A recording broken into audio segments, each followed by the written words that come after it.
Assalamualaikum warahmatullahi wabarakatuh. Waalaikumsalam warahmatullahi wabarakatuh.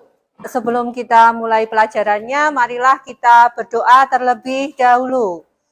Dipimpin oleh ketua kelasnya. Bismillahirrahmanirrahim.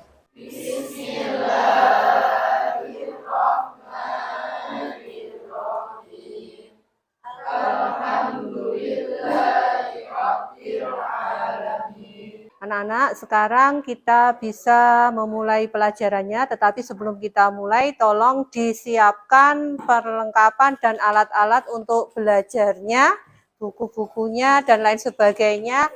Di sini sambil saya absen. Untuk yang pertama, dari bawah ya, Wanda Amalia Rahma, hadir. Wanasati Nur Rahmania, hadir. Fida Oktaviatul Mubarakah, hadir juga. Utfi Asya Laila, hadir. Semuanya hadir hari ini? Hadir. Anak-anak, masih ingat pertemuan yang lalu kita membahas tentang materi apa? Iya, induksi magnetik pada kawat lurus berarus. Bagaimana aja induksinya pada kawat lurus berarus? Hasil dari percobaan kalian kemarin. Ya, Ayun? Kemarin kan menggunakan kompas. Penyimbangannya sedikit, nggak banyak. Oh, gitu. Jadi kemarin kita sudah melakukan percobaan menyelidiki adanya induksi magnetik pada kawat lurus berarus. Dibuktikan adanya apa kemarin? Jarum magnet yang menyimpang ketika didekatkan pada kawat lurus berarus. Nah, untuk pertemuan hari ini kita akan melanjutkan untuk materi induksi magnetik tetapi pada selenoida. Pada pertemuan ini, kompetensi dasar yang harus kalian kuasai adalah melakukan percobaan tentang induksi magnetik dan gaya magnetik di sekitar kawat berarus listrik. Berikut presentasi hasilnya. Nah, sebelum kita memulai pelajarannya, terlebih dahulu akan saya berikan sebuah tayangan. Tolong kalian amati dengan baik tayangan berikut.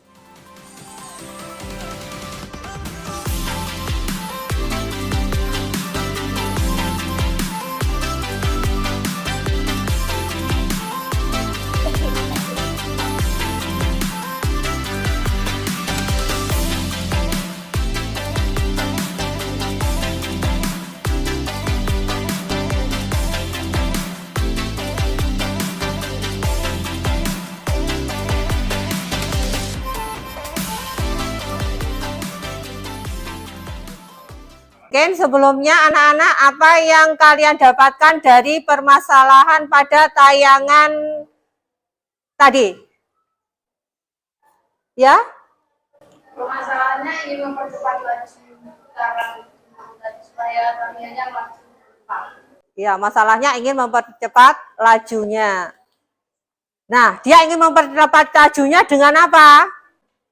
Ya, silakan. Jadi kawat yang awalnya nanti kawatnya kan kecil. Iya. Dengan kawat yang besar ditambah lagi. Ya, mengganti kawat yang kecil dengan kawat yang besar serta mengganti lilitannya yang ada pada motor listrik tersebut. Nah, untuk menjawab identifikasi masalah kita hari ini, kita kembali akan melakukan penyelidikan. Berkumpul berdasarkan kelompoknya masing-masing yang sudah kita bentuk. Nah, nanti akan saya bagikan LKPD-nya.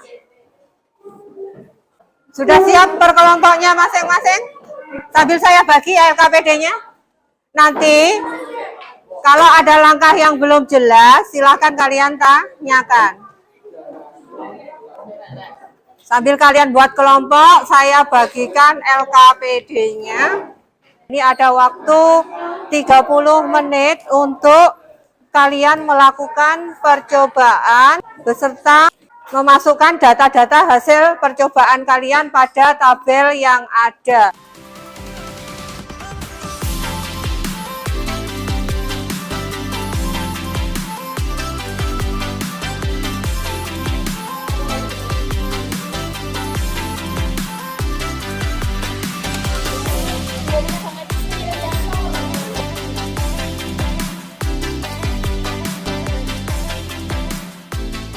Sudah selesai?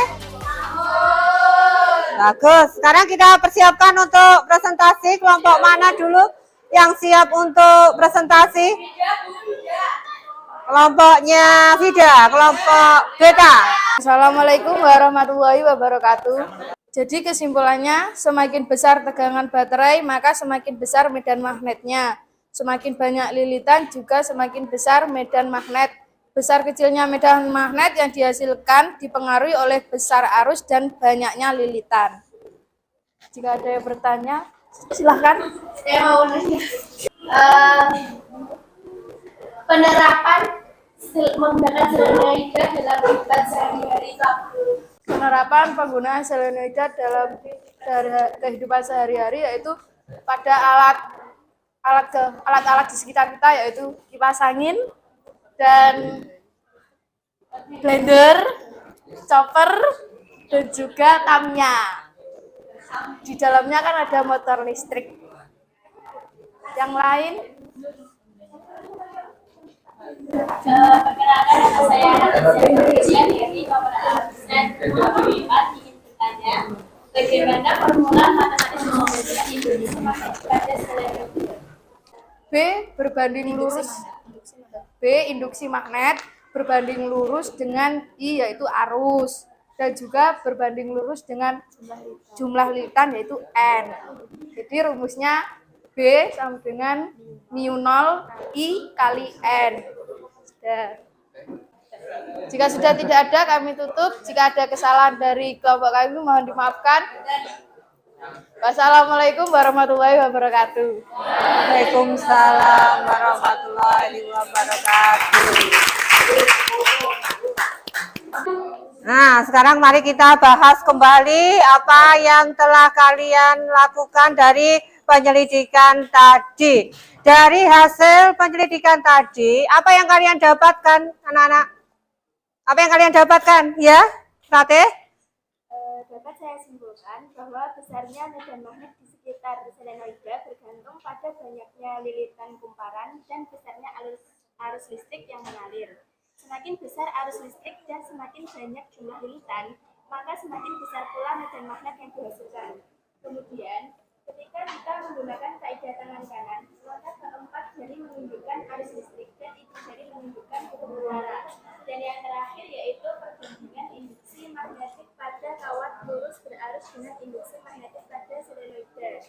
Jika induksi magnetik pada kawat lurus berarus tidak menggunakan lilitan, maka induksi magnetik pada solenoida menggunakan lilitan. Itu apa yang telah kamu dapatkan dari percobaan. Nah, sekarang saya tanya, dari percobaan tadi, hubungan apa yang kamu peroleh?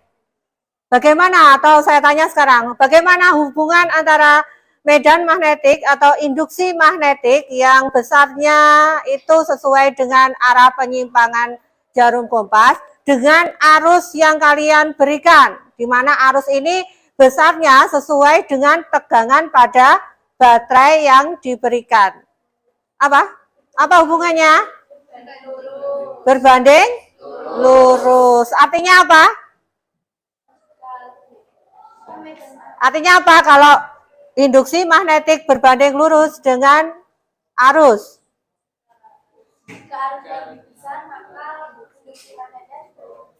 Jika arusnya besar, maka induksi magnetiknya juga besar.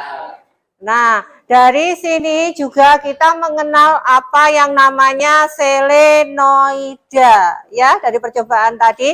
Kalau pada percobaan kemarin kita tahu kawat lurus saja yang kita aliri arus listrik. Nah, sekarang ada kata pada selenoida.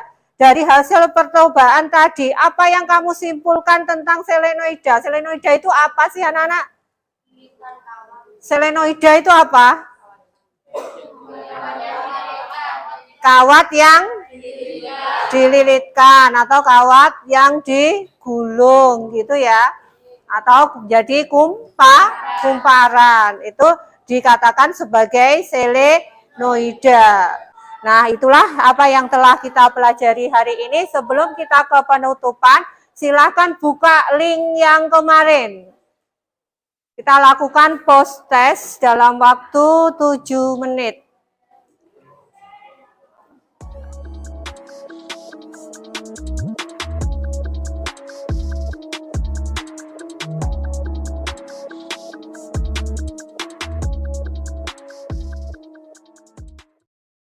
Ya, sudah selesai, silakan kalian kirimkan semuanya.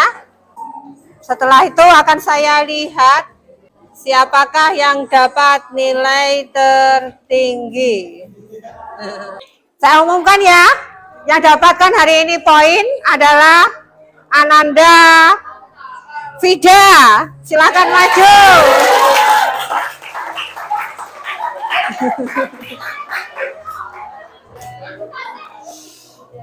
Alhamdulillah.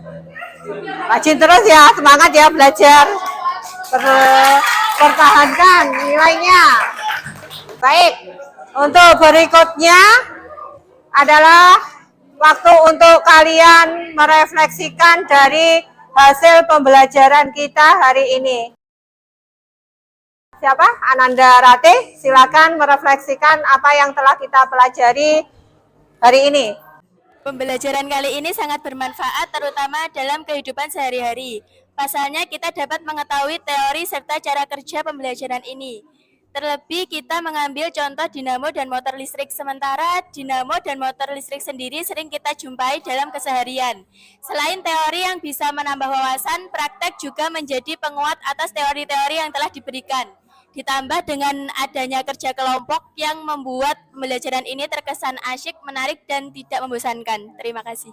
Untuk pertemuan yang akan datang, Ibu akan menjelaskan tentang gaya magnetik. Tadi sudah kita singgung bahwa perputaran dinamo atau motor listrik pada dinamo Tamiya tadi disebabkan karena apa? Gaya magnetik. Kalau gaya magnetiknya besar, otomatis putarannya semakin cepat. Nah, kalau putarannya gayanya besar, itu juga dihasilkan karena adanya induksi magnetik. Induksi itu juga dipengaruhi oleh jumlah lilitan. Makanya ketika jumlah lilitannya diperbesar, induksinya semakin besar, gaya magnetiknya akan juga semakin besar. Besok di pertemuan yang akan datang kita akan membahas tentang gaya magnetik serta menerapkannya langsung dalam kehidupan kita sehari-hari. Semoga anak-anak apa yang telah kita pelajari hari ini bermanfaat bagi kita semua. Marilah kita tutup pelajaran hari ini dengan bacaan hamdalah bersama-sama.